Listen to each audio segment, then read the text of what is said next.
Jofra Archer is back. How excited are you by that prospect? Yeah, really exciting. I think it's great for English fans, but also for Joff. It's been, like a long time coming for him. I think his the way in which he's handled the injury setbacks over that period has been very commendable, and then the way in which he's got himself back onto the field and playing cricket over a long period of time now. It was exciting to have him back into the squad and in contention for last week, but now that we can say he's in the playing 11, very exciting for the group, but also I think a pretty great day, and I think Josh's going to be pretty proud of himself that he's managed to get himself back here after two pretty big injury scares. What can he add to the bowling attack that maybe others can't? I wouldn't ever like to go into it like that. I think it's a case of we've had two tough games, a lot of time in the field, and got through some overs as a bowling unit. So you get to this position here with back-to-back Test matches, and you feel it's the right time to get some fresh legs in. And it was exciting that we had the ability to be able to call on someone like Jeff. A lot of England fans will remember him from 2019 and the spell here. Can he get back to that level, or might we be seeing a slightly different form of Jofra Archer with the red ball?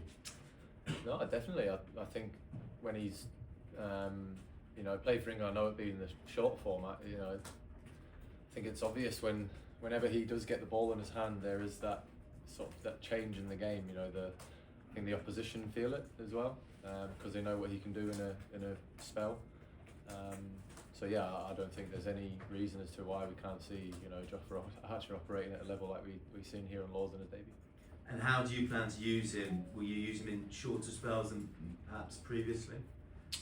It'll all be a sort of in the moment kind of thing, like same with anyone, where if you do get a sense to maybe give someone an extra over or two than you originally planned because they feel like they're being a big threat, and you can maybe get one or two more overs out of them to potentially get a wicket, but there's definitely going to be no preconceived ideas around he's only bowling spells of 4 or 5.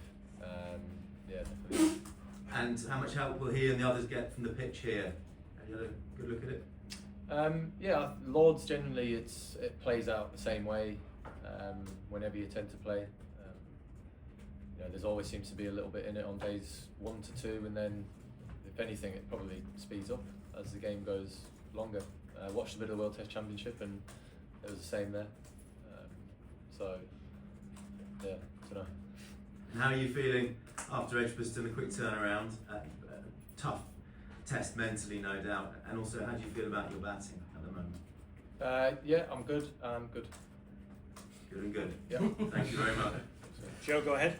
Ben, was there a temptation to make any more changes in the team? I know people were probably wondering about that with the tight turnaround, and your bowlers have got a lot of overs ended in the driving class. I know it obviously has ongoing issues. Was there a temptation to rest anybody else to make any more changes for this match? Just to again reiterate, Cass, there was no ongoing issues with him. Fabulous. Again. Good. It was like we obviously quick turnaround, so we waited to see how everyone pulled up, and Wexy and Cassie were good, so that's why we stuck with it. Look, it's been a really tight series so far, 1-1, and for such a big marquee 5 Test series, I think that's what everybody hoped for and what everybody expected. What gives you the confidence right now, Ben, that England have the edge over India overall? This was always going to be a series which was going to, at moments ebb and flow. The results were going to ebb and flow because of two very good teams going at it against each other. We came out on top at Headingley, they come out on top of obviously the last game. I think when you have two good sides going at it against each other, you are going to see that. Whether we have, I don't think we feel like we have the edge over anyone. We respect our opposition, whoever that may be, whatever period in a series it may be. We'll be coming out this week and trying to hit them hard and obviously trying to come away with a win. And just finally from me, anything particular in terms of Shubman Gill that you're thinking about or planning, or stick to the plans that you've already had through the series? Yeah, look, we've obviously got plans for all the Indian batters, but again, very good players are allowed to play well, and he has played very well in the first 2 games. We'll go Rory, Chris, and then this gentleman here. Go ahead, Rory.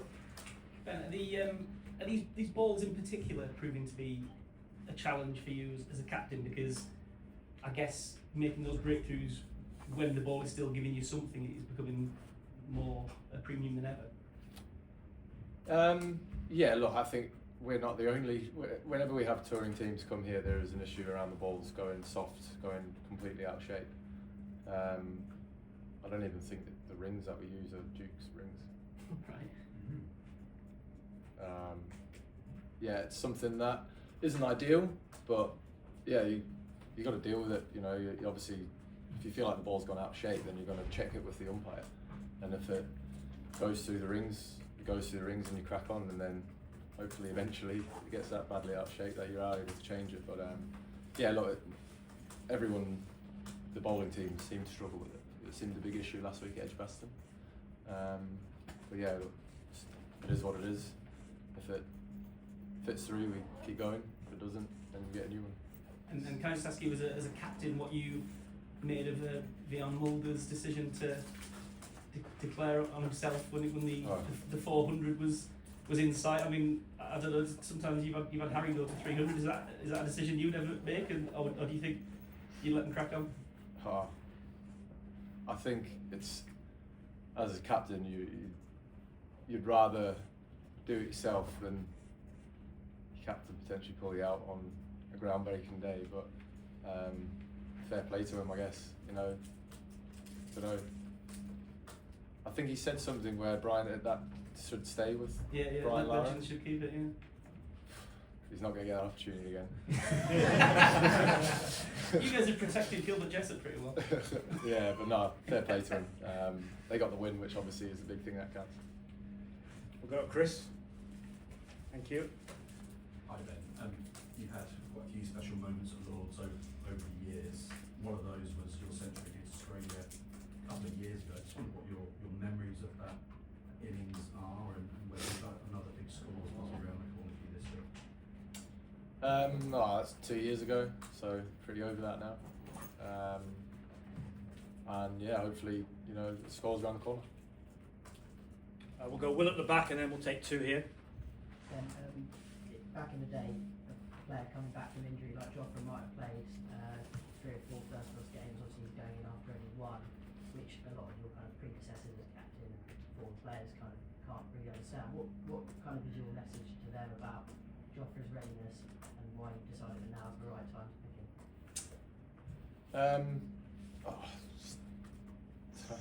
Stop having this default of going to the worst, if that makes sense.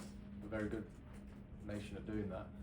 I see it as Jofra's played a lot of cricket over the last, it's been about 3 years now. You know, he's been playing white ball cricket for England, and yeah, like he got through a first class game for Sussex and felt really good throughout that whole time. And he got his loads up throughout that whole week last week. And look, if we didn't think he was in a position to be able to get through a test match as a bowler, then we wouldn't even be considering him for selection. Go ahead. Just an extension of that question. When you have an X factor like Jofra, how do you plan his comeback, or how do you pick and choose his matches? Does it depend on the conditions, the venues, or the opposition? When you need to protect an asset like that, how do you go about it? Or do you have a set number of overs that he needs to bowl in a test match, not go beyond that? Do you plan that way?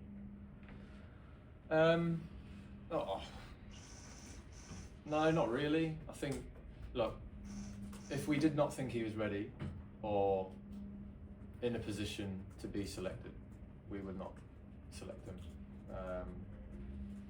Yeah, that's it. We think he's done enough to be able to get through a test match. You know, whenever you walk out onto the field, you're always putting yourself at risk.